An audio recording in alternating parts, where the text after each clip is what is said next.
Good day. Thank you for joining the Wyoming State Construction School Facilities Training. We appreciate your attendance on this and look forward to working with you through the facility process on schools, and just want to go through a little bit of introductions first and foremost. Myself, I am Amber Leach with the State Construction. I am the Policy Planning Supervisor. Also, just to mention, we've got Delbert McComey, Director, Shelby Carlson, the Division Administrator for School Facilities, John Rexis, the Construction Supervisor, Steve McDonald, Project Manager, Rich Merrill, Project Manager, Karen Moon, Project Manager, Jeremy Slater, Project Manager, Christine Fernandez, Planning Coordinator, and Christine Salito, Policy Planning Analyst. A few things as we walk through facility planning. Please know our team is always ready to help and assist you in any questions or comments or things that you would like to discuss for facilities or throughout for your districts and your facilities as the year goes along. First and foremost, we're going to just go over a few things. One will be our state construction website. The second item is the AIM database, which is referred to as Operate. We will also go through your facility plan, your facility reports, and other documents that will assist you during this process. If you need anything, again, myself, Amber Leach, Tina Fernandez, or Christine Salito will be glad to assist you during these facility plans this fall, as well as your individual project manager would be glad to assist as well if you have any questions. We did earlier send out your schedules with calendar invites after you validated them. You have those in Google Calendars and Google Meetings. If you have any problems or anything arises, please contact us and we will gladly try to work with you. We do have a very full schedule with doing pre-meetings to assist districts with refreshers to help you on an individual basis. The final review data that is due, we have those marked out. We did mark a 30-minute meeting just to allow you guys to have some time if you have any questions. If you do not have any questions and your information is complete, it's just due by that date.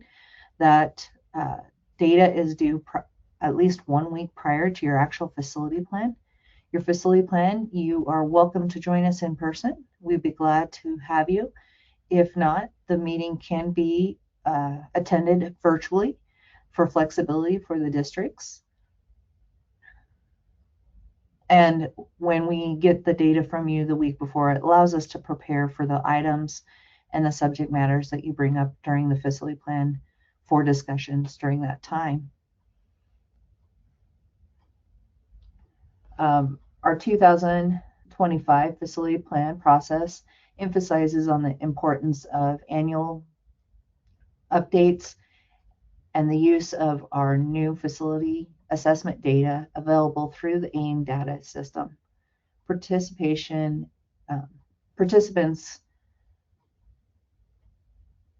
are able to utilize the database, submit request documentation, as well as updating information on their facility's condition, maintenance, and capital projects. We encourage you to collaborate with your project manager as well as the planning team to ensure accuracy as well as timely planning to support budget preparation and your facility improvements. And during our time through facility planning, we will work with you to obtain that. Your information is very important to us for the fact that it does impact your major maintenance funding through the school facilities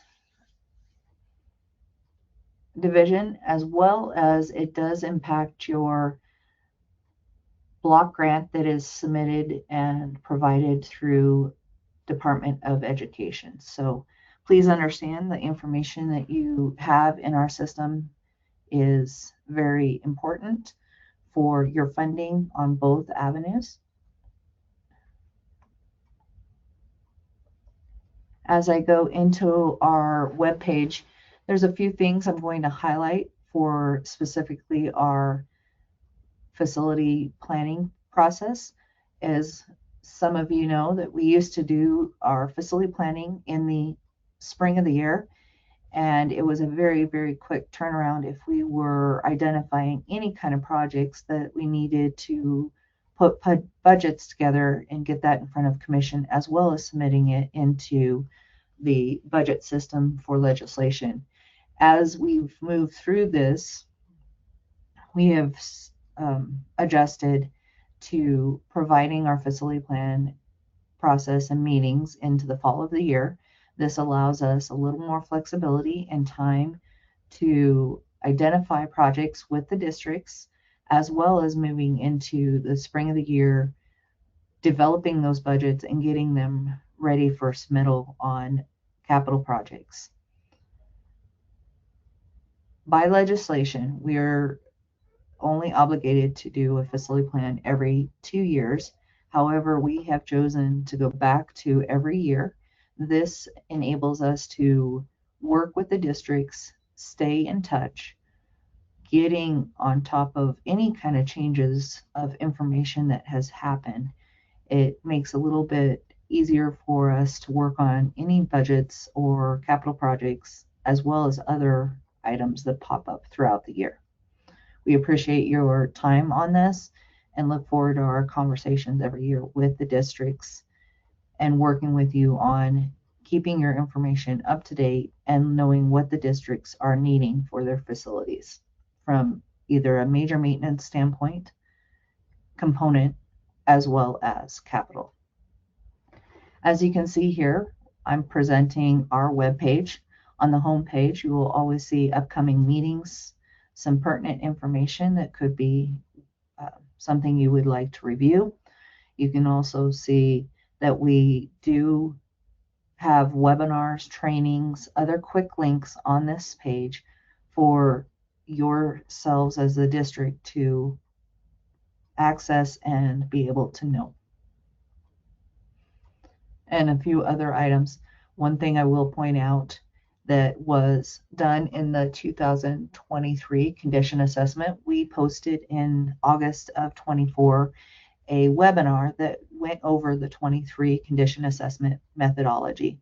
This is about a 45-minute webinar that is great for all facility superintendents and business managers when you are looking at and planning out projects that your buildings are needing. It is great information.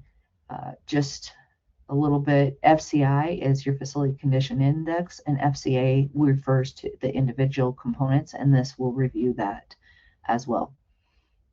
Again, looking down through there, we also have some quick links to assist you to other areas that might be pertinent for your district to get through.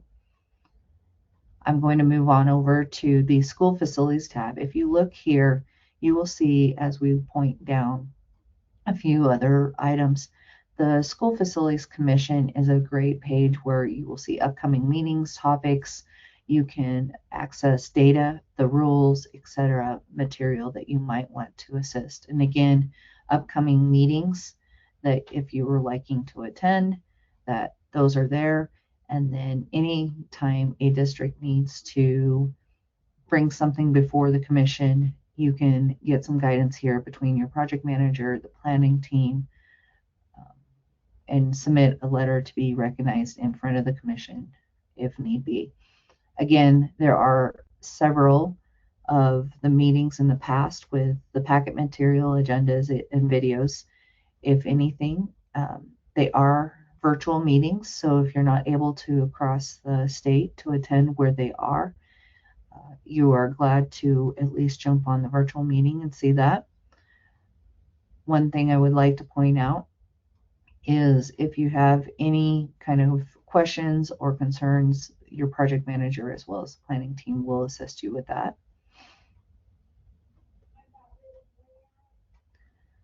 As I move through, we also have the select committee.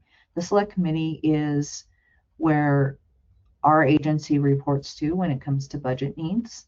As you can see here, there is, again, meetings, upcoming meetings that are coming through, as well as some more information of those that preside on the select committee, and as well as other previous information in the past. When you move into the planning and finance tab, this is probably one of the most important tabs for you to work and get information from for your facility planning.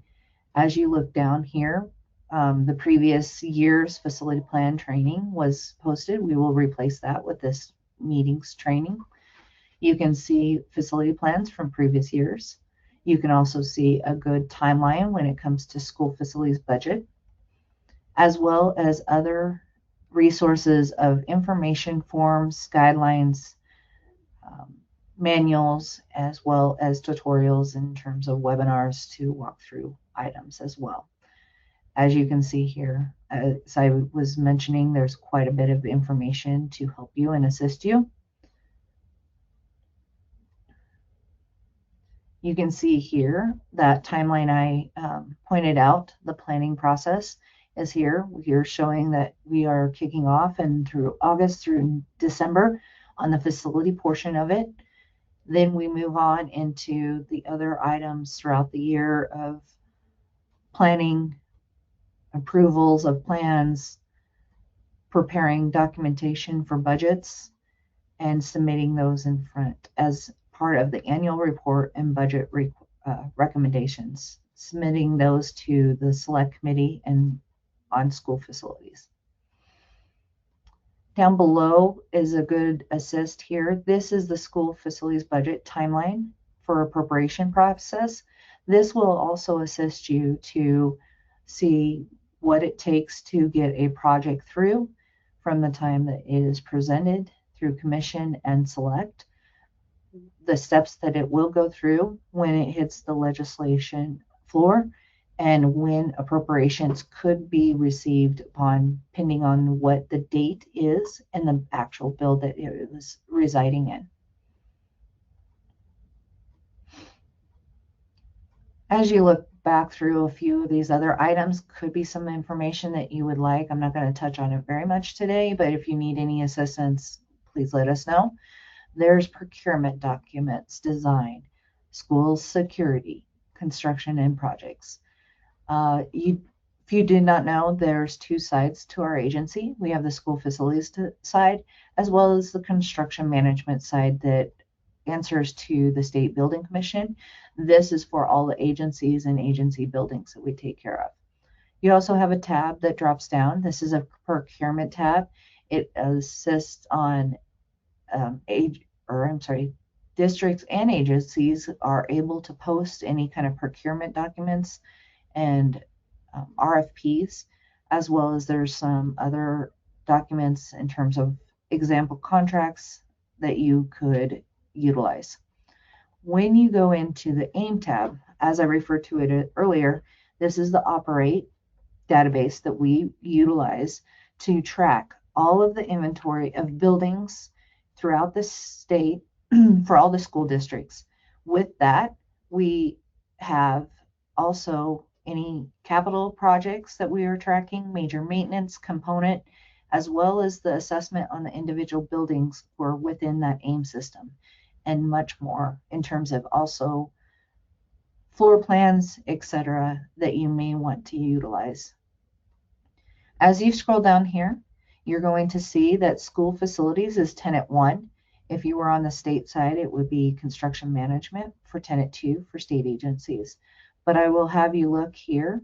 There's a couple links here. The most two important ones is your school facilities AIM user request form. This is a very quick form. If you do not have access with your login and password for the database, you would go into here, go ahead and choose your district, Then you hit next and fill the pertinent information that it is asking. We will send you a login as well as a password to get into AIM and have access depending on your level. With that, we also have the AIM property update form. What this form is when you need to change anything with a tract of land or a building, either adding a new building, changing something in the status of the purpose of the building, or a change of square footage, you would do that. Along with that, you may also change the status if you are doing a property sale, which would be disposal of property or giving it away. And then also if you're doing a demo of property, that can be also recorded here and communicated through the plan itself. When you click into this, it will ask you who you are and what you're requesting. It will ask you a few other questions as it moves through, depending on what you choose that you need to take care of.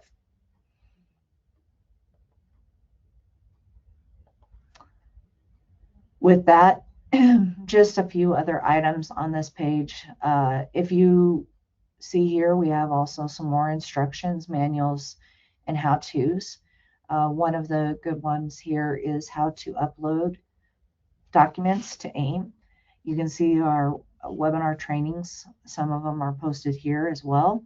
And if you are possibly the business manager or the superintendent, your school facilities major maintenance calculator is down here, along with the 680 major maintenance report manual, and that is your end of year wrap-up report that many of you are already accustomed to in your positions. But that information is still there, readily available to you. As we go ahead and get into AIM, I would like to go ahead and you can click in the login page here or click on the icon as well. This will get you to the opening page. As you can see here, you have your username to populate, your password, and click on in. As you can see, as this opens up to its dashboard, there's many items and many ways to search information out. As you look through, you will it'll be on your right hand side, you will see where it says report list. If it's closed arrow, you can always open it back up and see those reports for yourself.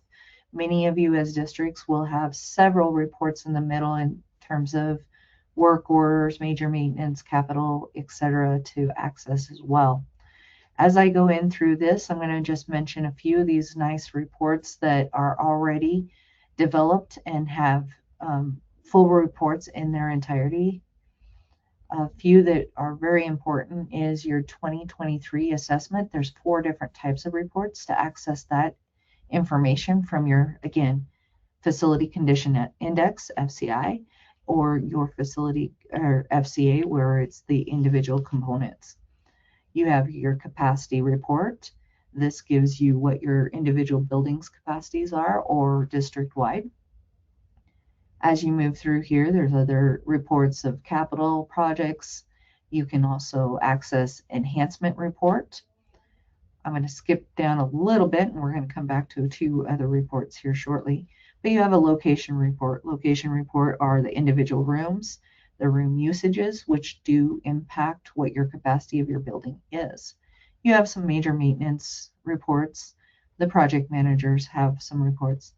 Property and building profile is a report of all the inventory of buildings that you have and what the statuses and locations are.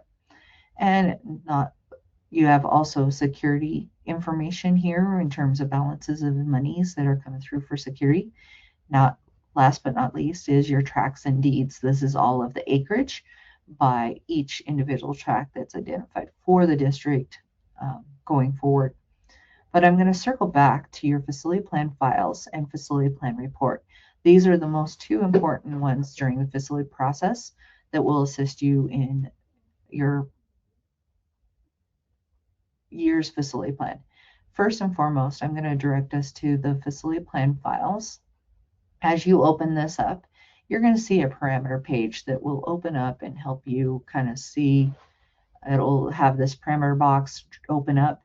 I would move it to open status. You do have access to all facility plans if you would want to go to the all statuses. It can go back to 2012 when we started utilizing the AIM system. Again, we're going to choose the next one. Everything that you have will be uploaded in Facility Plan 2025. This is where all this year's documents are. You can see you will have your enrollment projections through 2024.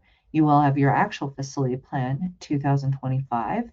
We did upload a freeze of time of the facility plan report. That's all of your data. There are 2 spreadsheets that you will fill out during this process. The very first one is your major maintenance work order process, where we're asking you what is the status of those work orders. Are they open, closed, or canceled? And then last but not least is your low condition scores. This is from the assessment. These are all your low 1s and 2s that we're asking for information of how you're handling them for the year. We will go through each one of those here shortly, but I wanted to point that out. One thing is you do have access, like I mentioned, to your previous years. If you go back, if you ever want to refresh this or change, you can go up to that second icon that has a little blue on it, and you will click that. We're going to go and look at last year's facility plan report and show you where that is. If you go into facility plan report, you will see a copy of facility plan 2024 final notes. This is a consolidated PDF. It has the actual report of all the notes we've captured during your facility planning last year. It also has the enrollment sheet as well as a captured frozen data of what was in AIM at that time. Again, this is a great report. We all know that nobody wants to go back and read several reports. So if you would like to pull that down, copy and paste what is still relevant into this year's report so that it can be concise and assist others to know what has happened in your district in the past, what is currently going on as well or continuing to go on, or future things that we need to have discussions throughout the year. I'm going to go back into the 25. 26 is already opened out there, just it's an open file for next year. We populated it. I apologize if that confuses you, but all the work for this fall will be in the 25 year. As you open this back up, you need to go to the left-hand side again. This will open up into the Facility Plan 25. You can see here there are, as we go down to the lower left-hand side again, you're going to go to Related Documents. You will see, as you saw on that front title page, all of the documents again. I'd like to just take a moment and show you how to check something out and check it back in to assist you during the facility plan. We're going to pick on enrollment projections. We're going to click on enrollment projections. You can see that it is on the right-hand side where it says state. It says available. It's not checked out to anybody. So you can go ahead and click on the left-hand side where it says check out. It's the second line there. You're going to go to yes, I'm checking it out. Go click on the icon that says PDF or document. It could be anything right there, for depending on what type of document. Click on that. It's going to open up in the browser view of the internet. Please note, do not work in the browser view. Please download it to your drive, work on it, and save it there. Several people, when it's like a workable PDF or Excel, they'll try working on it in here. It will not capture anything. This is just a area where you can download it from. Go up to your right hand, hit your download key, go ahead and save it where you need to save it, and go from there. Okay. With that, once you need to reverse and check a document in, you're going to go ahead and reverse those steps. Hit check in on the left-hand side.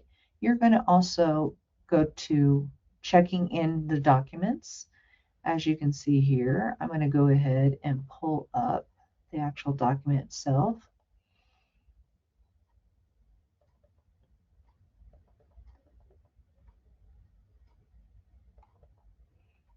Choose my document, open it up. Sometimes it will allow you to drag.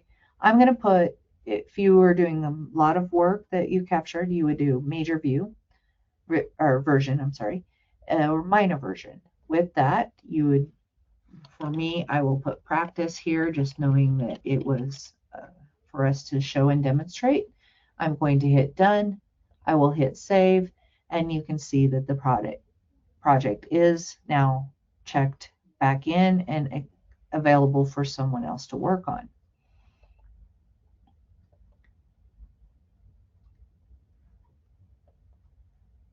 One thing I wanted to pull up is just the facility plan that you had last year to kind of go over it and kind of show out how one was populated. As you can see here, we put the pre-meeting date there. It may change as we go through from when we uploaded it. Please understand we're trying to stay on top of that. But you also see on that second line, your documents are due by this date and time. And then you have your facility plan report date. And that is when we have the big meeting and discussion. Again, this is last year's. You can see that we have many notes as we peruse through this. District has notes. The State Department has notes. And then we go through. Again, your actual facility plan with enrollments and the data is captured for you to look back if you choose to. As we are picking on one of the districts right now here, we're going to display and show them. I'm going to go back into AIM real quick here. I'm going to go into the actual facility plan report. This is a great report. It is a consolidation of all the individual reports that you've seen earlier that we went through. What makes this nice is you choose your district on the parameter page. Once we click here, you're going to go ahead and see as we upload it here.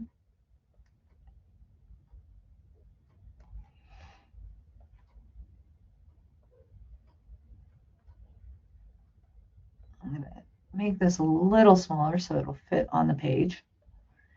This is the interactive facility plan report, data report that pulls in all the tracts of land, all your buildings inventory, your enhancements, your excess square footage, any leases, both land and buildings, as well as it will represent major maintenance information, your capital construction, capital security, and many things that you can access as long as you have AIM open when you pull this report open.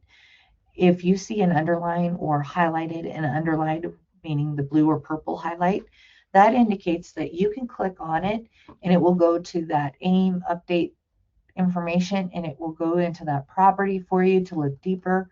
You can always see if there was actual notes, if there's any information under related fields or data that are related documents that were uploaded for this, you have access there. As you go through facility planning, I just want to kind of point out on your opening here on the front page, again, we went over the meeting dates. You will see that we tried to do our pre-population of those that could attend. If you know of anybody else that will be attending, please populate it ahead of time. It's always easy for us to remove them if they're not in attendance.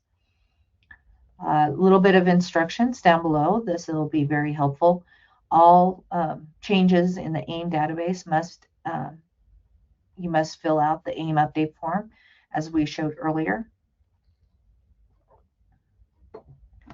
All questions that are required are listed in red. As you can see on this next page, this is where, as the example, you can click, are all the tracts and deeds on your facility plan represented correctly? Are those the right numbers? Is it right going forward? These do, as we show here, you will see pertinent information up above that explains that. This in itself, with your acreage, we do report that to WDE, or Department of Education. It does impact your block, your groundskeeper's allowance on the block grant. If you feel that all your information is correct, click yes. If not, if there's something that we need to work on, you can click no. down below, you will be able to type any of your comments, questions. And again, I will refer to talk about the past, talk about current things going on, talk about the future, or even incidental. If you are great with this page, all the information on the corresponding data report is right, you can go ahead and click yes and click no comment.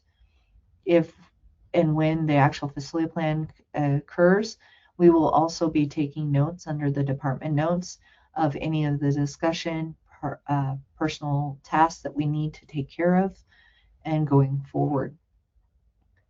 A couple other items I'm going to point out is if your area for notes is not enough because you have quite a bit to say, or that you need to add pictures or other information, you are welcome to say see attachment, put a PDF or a Word document together and send that with corresponding with this facility plan so that we can attach it and consolidate it later. Please do not consolidate and make this a hard PDF. It's a working PDF right now. Please return it as a working PDF. Do not worry about signature at this time. We will always send it out for signature at a later time. If you see any font in italicized, we're just referring to the governing documents that are identifying through this. As you can see here, we will try to point out any statute, rules, or regs or methodology that you need to refer to if you would like. If you see that arrow in front, it's just indicating pertinent information for that section. Again, as you go through the facility plan, if you find anything that is incorrect, reach out to the planning team as well as your project manager. We will be glad to assist trying to get you through whatever the idea or the information or the problem that you're having, if it is a technical thing or if it's not. I will caution you, please try to stay away from Google Sheets and Google Docs. When opening these documents, they do not like to play nice and save well or come back, or on specifically the spreadsheets. We do have pivot tables sometimes working in the background or drop downs, and opening up in Google Sheets does not always give you the access to those drop downs. So please try to stay in Word or PDF or Excel when working with your documents for facility planning. So we won't have any problems going through this at a later time. As you can see here, we're on land. The first section just asks, is the land correct? The second question here will ask about land disposition. This is the sale or donation of land. Again, cited what statute we will refer to. We're just asking you, are you disposing of any land? This in itself has a process that you would go through. One is submitting a letter to be seen in front of the School Facilities Commission to get prior approval for that sale of that property. Once you get that approval, we'll go through those steps, get things marked in the system for tracking purposes. And once the actual property does sell, then you would be submitting an AIM update form so that we could correct the database and make sure we are current in how to display what the information is. This could refer to selling a whole piece or whole tract or a portion of a tract. You can see here we've got land acquisition. I would like to point out when you go into land acquisition, the School Facilities Commission does have a land opportunity fund that can be a resource for potential funding, as well as if it is a larger project, we could submit for capital project request in that situation. Again, just a few items here to try to assist you. Once you do acquire the land, even if you acquire it with district funds or privately been given something, we would just ask you for an AIM update form. One, mention it during your facility planning and have it captured here. But two, you need to fill in an AIM update form so we can add that acreage appropriately either to an existing tract or a brand new tract, depending on the location of the actual land you purchased. or were donated. The next item you will see here is land leases. This is either if the district is leasing in or leasing out property. As we move through, when you are in the AIM database uh, data report with all for facility planning, you will look up to this right hand side and you can click the arrows to pass through each page as we go through. And this does correlate with your actual facility plan section by section. So it does help if you have two computer screens and you can lay them side by side and work through it. If not, you can always do what I'm doing with the split screen so that you can review the information and add your notes at the same time. One thing we did this year, we do appreciate your quick attendance and quick responses to the lease information we were asking for. In past couple of years, we were pretty vague on this report, and we thank JJ Ravel for assisting us on upgrading, giving a little more detail in this report going forward. You can link into the actual property. You can see here that we have an expired lease. It will show under status as red. Sometimes you have to go back and look at the auto renewal column, and you can see there's no auto renewal, so we would probably have a discussion on that lease specifically. But as you go through here, if the lease is current, we would have it would say current in green. You can also see on some of these actual leases, there's a note section. We're taking and pulling the last 2 years of notes forward. So if you need to go into more detail and see if there's past history past the last 2 years, you're welcome to go to the actual profile here and get more information as we go forward. The next section as we move into is the buildings. Of course, in this first section, we're just asking, is all the information correct for your buildings? When you go into this, I want to take a moment just to kind of show you a few things here. If you need to go into the actual building profile, you can click on under building, under the building number. This will go right into the building profile. There is quite a bit of information as you look through here. You can see we have a possibly notes log of information. We have also related documents that is very important that could help us. I do want to show you, this is not a educational building, it's the admin, but I'm going to go ahead and show you how to retrieve the floor plan there. You can click floors. You will see that we do have a AIM CAD that is tied in the background. What this does is gives us a chance to get to the floor plans that we have uploaded in the back. And once we have the floor plans in the back, we can have locations and room usages that compile and produce the capacity of each individual building and calculating. Very quickly, we're going to go ahead, and anytime you see that the CAD has a gross, that means there is a drawing for that floor individually. You can click on that floor. You can see that the floor plan pops up here. You can take a very quick copy and download that quick copy at the top right, and it shows the layout, and you can download it where you need to. Okay. With that, another way to also access your floors, and it's go into the actual profile itself. You can see here all the individual locations are chosen here and shows it in this area. I'm going to go ahead and pick probably an office.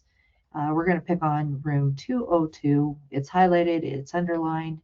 As this room opens up, it gives us a lot of good information. What the room is assigned, if it's an office, a hallway, a kindergarten room, if it was that, if it would be a 5th grade room or a science room. Those are all very important when we start applying methodology of capacity. If this room, it was said it's non-education because it's considered an office, but if it was an education room where capacity was, you would see what the capacity of the individual room would be. Here we have the gross square footage of that individual room. We also, if you see user square footage, if there was a 1 instead of a 0, that would be the teacher station that we count or moving forward. That teacher station is communicated to WDE. so that they can know the number of teachers to put in the block grant in terms of spaces that teachers are utilizing. It's not your actual count that you deliver to WDE. It's on a building by building basis for their block grant on operations and calculations, the O&M report. Another item that is very nice for us here is under description. If you click on this, this will go to Google Earth as long as we have the correct latitude and longitude listed. It is a quick, very nice feature, and it helps us when we're looking at what the logistics of where this building is located, and it can help us take that aerial view if we need. As we go through, if you find anything incorrect in your buildings, first and foremost, just reach out to our planning team. We would like to know if it is a very simple fix. Email us, let us know. If that is pretty straightforward, no real big lift, we're going to take your email and use that notification and make the correction in AIM to reflect what needs to be changed. If it is a substantial change, we will ask you to fill the AIM update form, but be able to assist you and go through that process. Once you fill the AIM update form, it goes into a working queue for us. Depending on timing, we will work them as they come in and through them. Do your best on filling it out. If there's any questions or anything that we need more information once you submit it, we will be in contact through email, maybe contacting you on a call, working through that to make sure that we are doing the correct changes as you indicated in your AIM update form. Again, all of the building information in terms of square footages and then etc. Do impact our major maintenance as well as the WDE operations and routine maintenance payments that come through.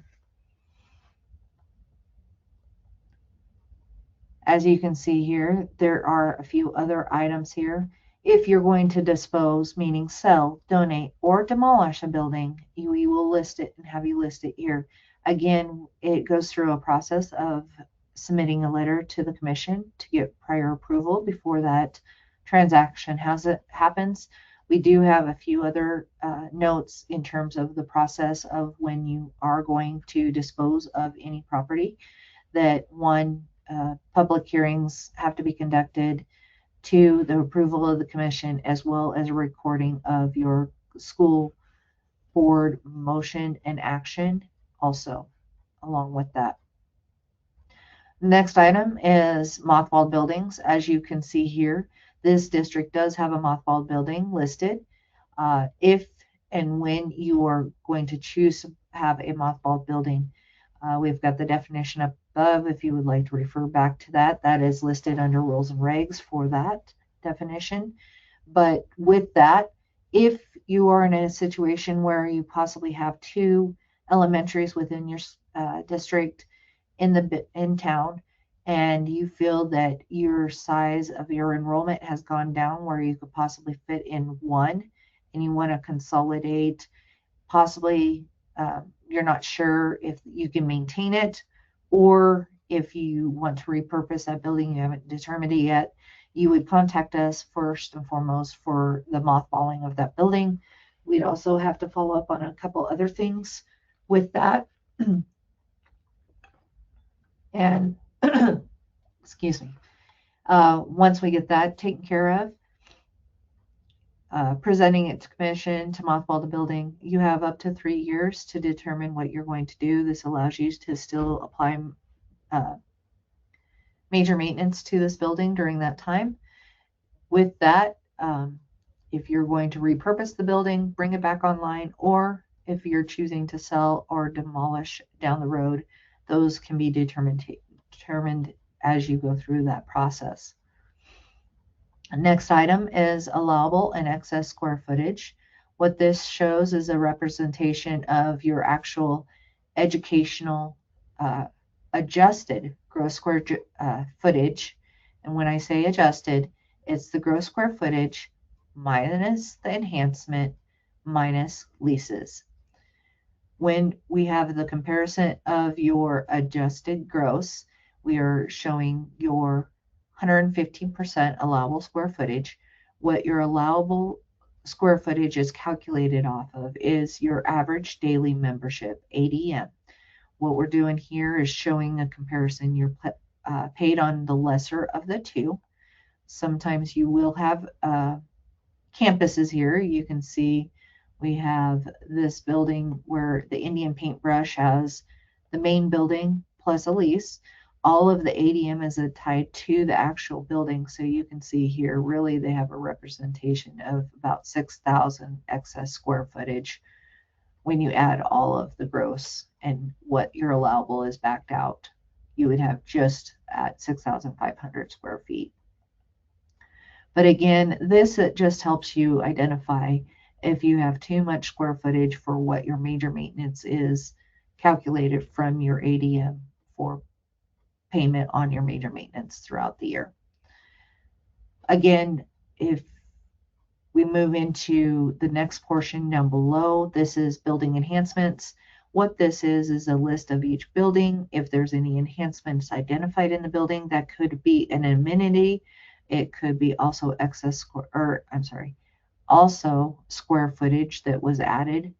And a definition of enhancement is above and beyond your adequacy standards, with also district funding or other funding that supplied that is beyond state funding. Moving on into building leases. Again, this is just like the building, like the land leases. As you can see here, we have a current lease. As we pointed out before, when it is a current lease, it will receive the status of current. It will be in green. As you can see here, we have a lot of pertinent information. We do ask, we just put this new table together for both a table of the land and a table of the lease buildings. If you find anything during this process that we just didn't get quite right, please let us know. I know Christine Salido was the lead on this. She'd be glad to field your information, get this any corrections identified, and move forward to get them updated so that it will pull through and reflect in the report going forward until next year's process. Moving on into capacity. As you can see here, again, we have the actual capacity report. I would like to just note that you can see if the building is a single building, it will say capacity type is single. As I kind of scroll down here, we have a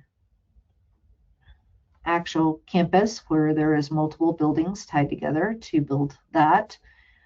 You can identify it by also a special 4-digit number if it is a campus where there's several buildings added to calculate to your total capacity for that school ID. As you can walk across here, we see at the very top, we have a grade configuration that is important when it comes to the methodology and how to calculate your capacity. You will also note that the October 24 enrollment numbers are here.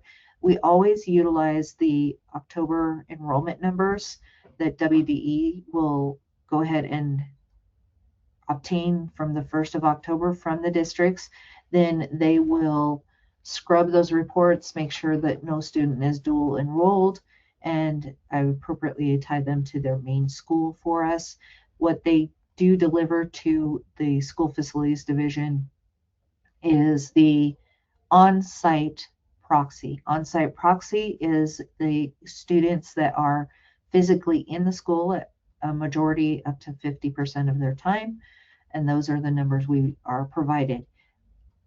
Virtual students are not in our enrollment projections because they are not physically in the building at majority of it.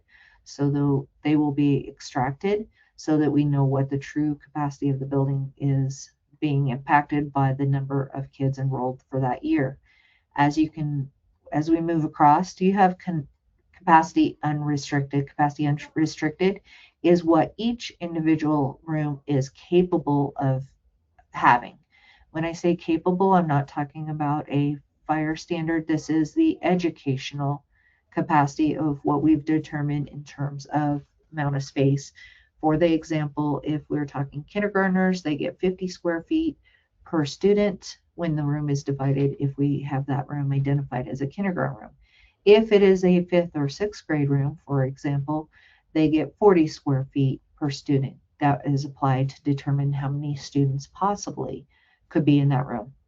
As we move on into high school, it's 37.5 in a general classroom. But when we get into your specialty classes like laboratories, it could be 60 square feet. If it is a CTE room, depending on the type of CTE room, it could be 125 square feet when it comes to those shops and specialty CTEs. With that, as you see your capacity and moving through this, we do apply a methodology that caps the individual rooms. As that is, we have a kindergarten room. Even if you could fit 50 kids, it's still capped at 16. Also, we never put 16 kids in. If the room is only physically capable of having 10, then that room will be still identified with the 10 kids and never more than that. When we apply the methodology of the restrictions on our methodology or on the capacity methodology, that gives us our restricted capacity. That is with if the room is capped at 16, 25, etc., depending on the use of a room. With an elementary school, you see the utilization of a rate of 100%. With elementary schools, all the kids are in their main homeroom majority of the time. That's where the kids are counted, and all other rooms are considered pull-out rooms. Your art, your science, your music, etc. Those are pull-out rooms where there's no capacity held. So we use the utilization rate of 100. Applying that against the capacity rate or restricted gives us the adjusted capacity. As we see, this school is capable of having possibly capacity of 51. When we divide that into the enrollment, that shows the capacity of that building is at 7.84. We also, on the far right, will show the seats needed or available in there. As you move up into your junior highs, as well as your high schools, this is where the methodology does change. Same concept as we identify going through. I'm going to go ahead and scroll down to your actual high school here. As we go through, you can see that we have a configuration for the high school is a 912. Again, you have your enrollment, your unrestricted, your restricted is applied room by room, but we have a utilization rate of 85%.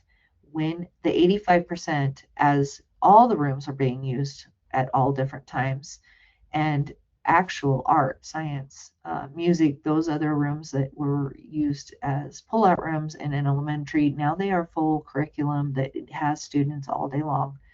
We apply a utilization rate of 85 to the capacity restricted. What that does is allows for any classes that are not full or teaching periods where the room is not utilized. When we apply that back into capacity restricted, that gives us the new adjusted capacity of 1,221. When we divide that back into the enrollment from the October numbers, it shows that their high school is at 87%. We have still 156 seats available for that before that school gets to 100%. That is a very quick. If you need any assistance or would like to go over capacity for your individual districts, I'd be glad to take some time. You can reach out by email and we'll set something up. Moving on, we do mention your capacity. With that, we mention your enrollment projections. We take those enrollment numbers from October and plug them in. You can see that this is from 2005 all the way to last year's 2024. This is a linear projection. And once we calculate, it is by grade as the kids advance with a survivor rate. As I said, it is a linear forecasting. We can show here this district, we show the different configurations and what those break out as. Down below is a nice graph that you're welcome to utilize anytime, even with your school board if you need it. Again, it will probably be at least December before we get the numbers from WDE for the 2025 year, and we will utilize those that are that one snapshot of time going forward. Building condition. One thing that we did add this year is this breakdown of a report. This is your facility condition index, which is your building scores. We have both educational and non-educational. These are at a 0% inflation rate for these scores. And I just want to point out, it was, if you ever look at one of these building scores in its own entirety now, compared to when this data was pulled, we're giving you the snapshot of the 2025 annual report snapshot as the buildings were at that moment, showing what we represented to the legislation and made decisions on for this coming year. And you can see again your two educational buildings as well as your non-education. You can see the description, the status, the grade configuration, as well as the FCI scores listed to the far right. With that, you can also look here, breakdown of your assessment scores.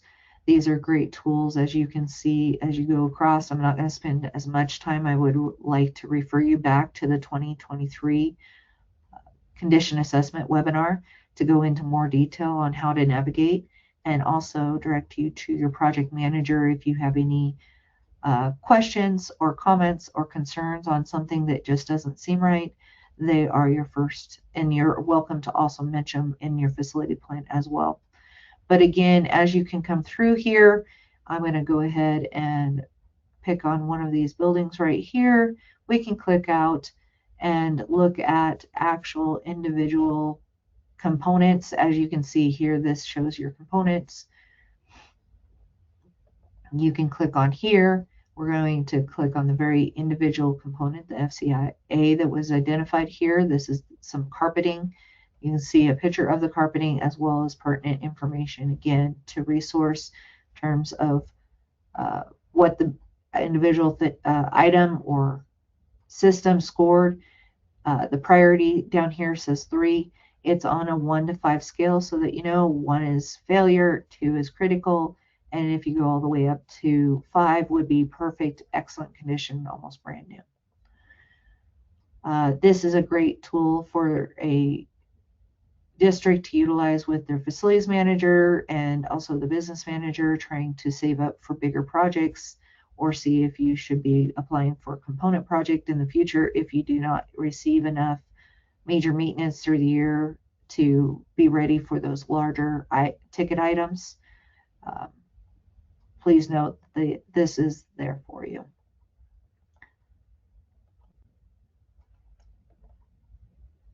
One thing I want to step back is the next section that correlates with your building condition is the facility improvement.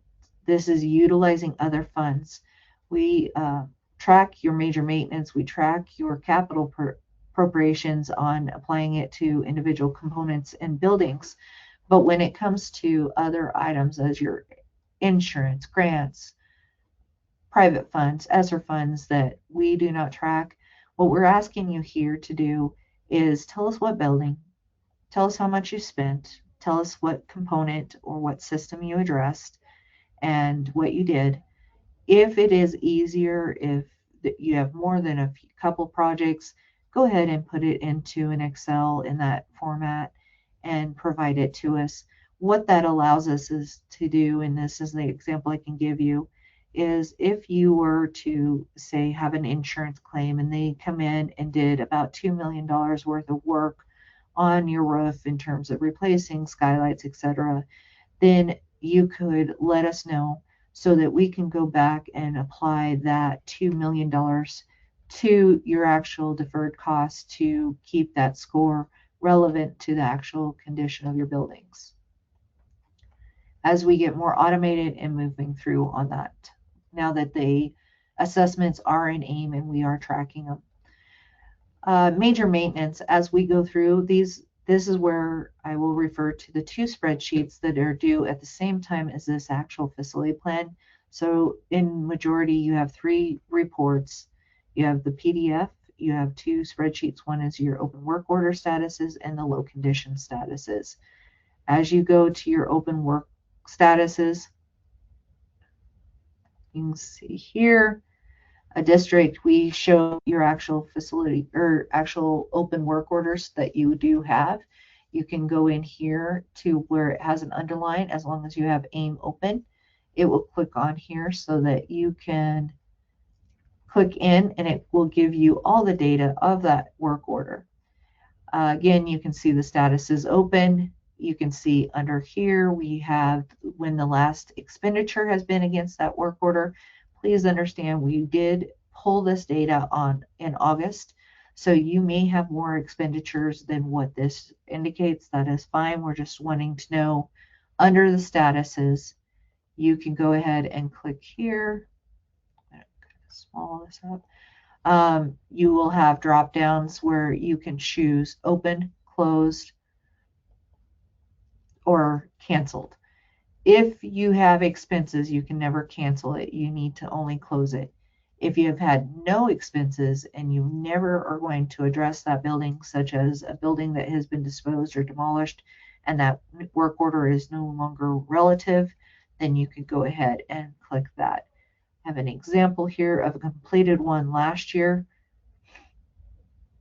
You can see this district showed canceled, closed, or maintained it open. When in doubt, put open. If you think there is a potential of more work being done or payments still coming through, you do not want to close it prematurely. It's still okay. We can assist you on that. Just get a hold of the planning or project manager. We can tell you, yeah, we'll work with JJ and his team and go ahead and reopen it for you to apply the expenses to that specific year, or we may instruct you just to open a new work order and apply it to that, depending on what the situation is. So with that, we'll move on into the next spreadsheet. As you can see, this is your low condition score. It is exactly almost identical to last year's information.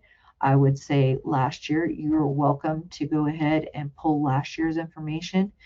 I will tell you, this is your low 1 and 2 scores out of the low conditions, 1 and 5. We pulled only 1 and 2s for you to ask by statute. We are supposed to ask districts how are they handling their low scores by component. And as you can go in here, you can click on and it will link into the actual component showing you where to go. You can see I'm going to pull up an example of a populated one. As you can see here, the district can click into the LinkedIn, and again, it will go to the actual component, show what they were seeing. Again, there is notes log and related documents for more information as well. If you have the work order identified, you're welcome to put that work order associating with that. You can see here that they filled out the statuses and also had notes going along. You have the choices of completed, 1 year up to 5 years, if you're handling it with component project money. If it's just going to be an item that is routine maintenance, you're not, just like it's casework. Casework is your shelves and you're just probably going to just do repair and replace as needed there. You may have another item that you just do routine maintenance and do your filters or that once a year thing, then you can do that. If by any chance you do not agree with the score and you have issues with that, go ahead and hit review and revise FCA score and any notes to support what you are seeing.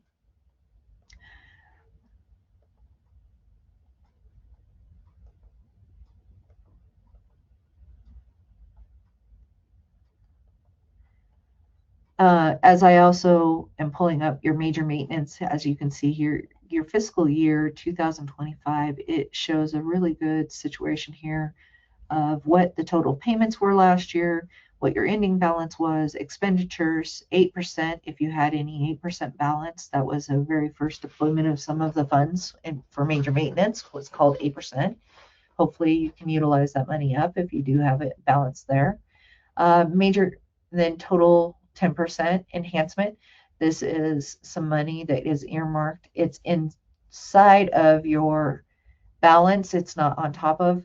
This is money that's earmarked that you can utilize to on enhancements or enhanced buildings. And then you have your 10% security money. This is a balance of money that is, again, inside your major maintenance that has a little looser definition. Your project manager can assist you if you should use regular major maintenance or security or enhancement, depending on the project. You can also see down below your fiscal year 2026 fiscal year, the payments so far at this time going forward. Down below is a nice layout of expenditures. It is a comparison of your 25 or 24 fiscal year as well as your 25 fiscal year. It will break it down by building system, by building, and then amount of expenditures. And again, if you would like, this is information that is already compiled and in report form if you would ever choose to use it for your school board as well. Again, if you need any assistance on that, please let us know. Any questions? One thing I want to say is the next item is called for talking about charter schools. There's a few districts that have charter schools within their district. If that charter school is needing space, we need to kind of look at discussing with the district. Is there availability within the district? If not, we may be also working with those charters if they have to lease out available space for their school.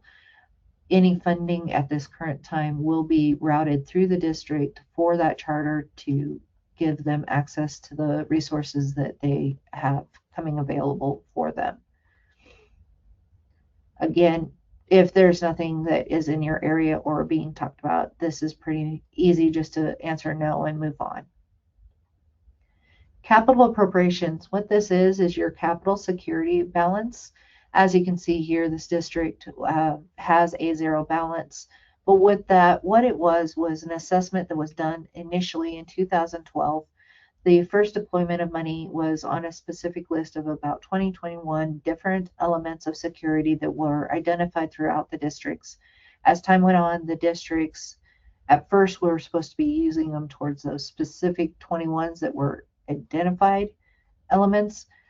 As time went on and things changed, the districts were able to utilize that money towards any of the 21 elements that they felt were pertinent. That's your vestibules, your card readers, your security cameras, ballards, door locks, etc. And when in doubt, we do have a guideline that book that gives you all those elements.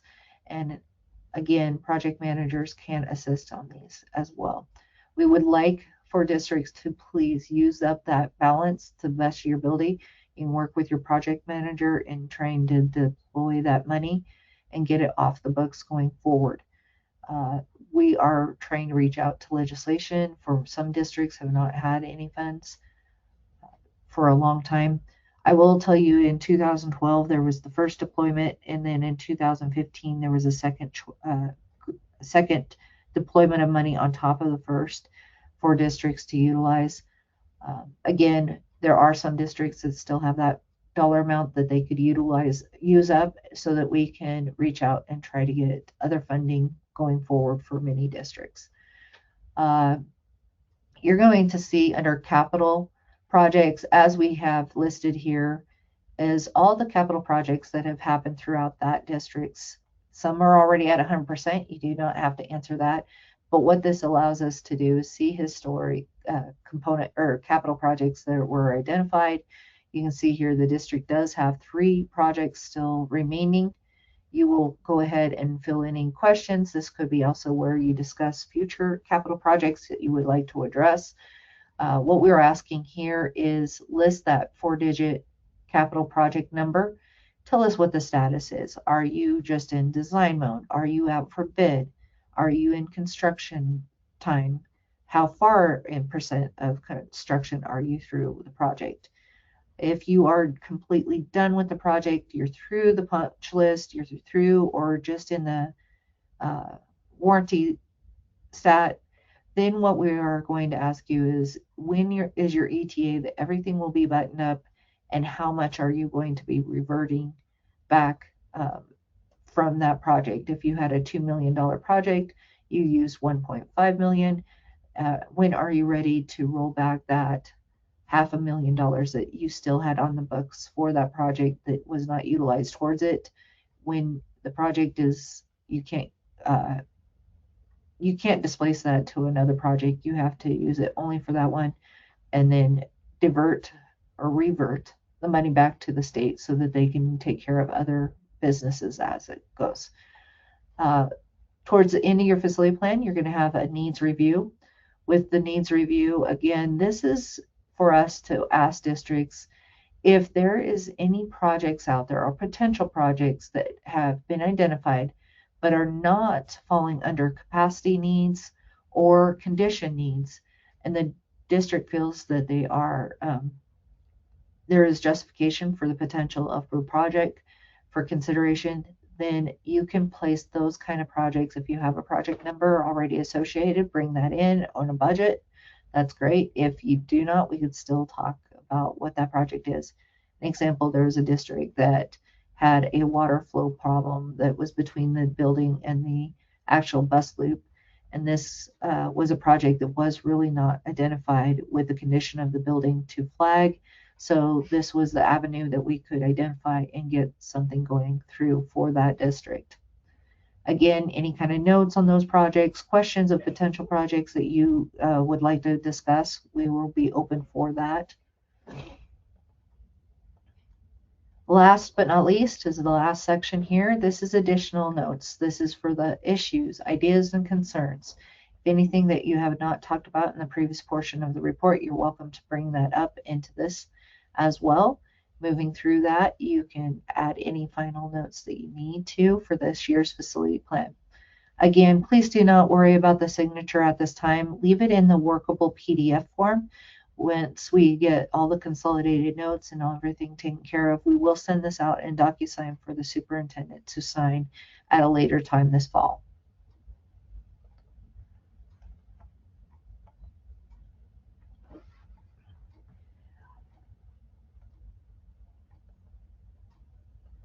Again, this was very quick and concise on information. If you need any assistance, please contact the planning team as well as your project manager if you need assistance. We would be glad to field any of your questions. If you need more assistance, if any of the documents are not working well for you, please reach out to us. We can always resend something if that would assist you.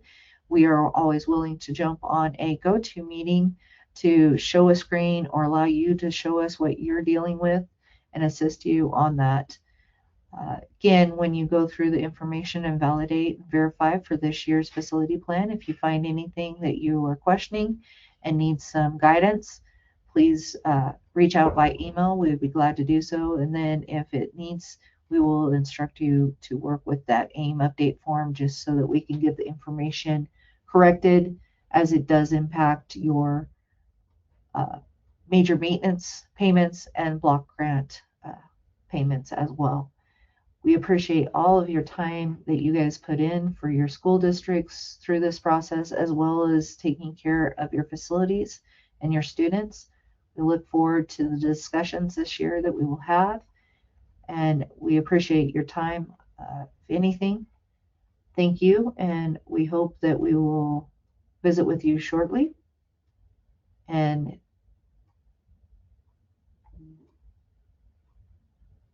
appreciate your cooperation and understanding during the transition of getting through all of your meetings and working with us to get your documents uploaded as well as your data up to the current standard of information you have for us.